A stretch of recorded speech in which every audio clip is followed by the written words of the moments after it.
The title is Redemption. It is a historical novel about Jonah.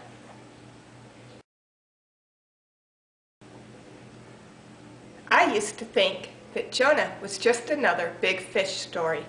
What I learned was that the world of Jonah was different from any I knew, with its ships of Tarshish and their exotic cargoes, the dangerous trade routes across the desert, and ultimately the vast, dark city of Nineveh. But beyond the adventures that Jonah encounters, including being swallowed by a fish, it was Jonah himself that intrigued me.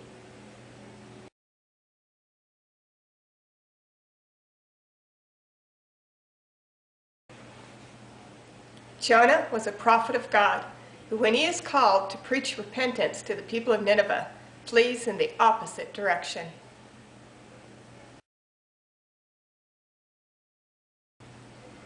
Assyria was a brutal empire.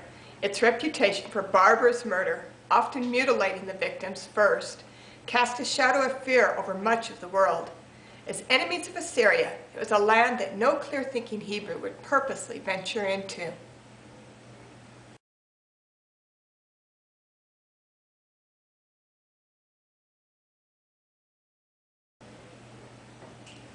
Actually, did you know that according to rabbinic tradition, Jonah was the son of the widow of Zarephath, whom Elijah raised from the dead?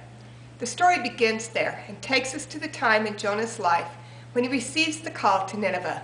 It follows his travels to Nineveh, and finally, what happens in that terrible city.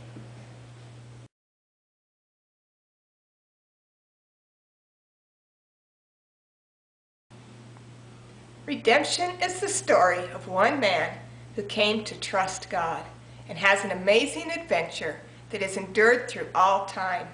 Mostly, though, redemption is a story about the mercy of God.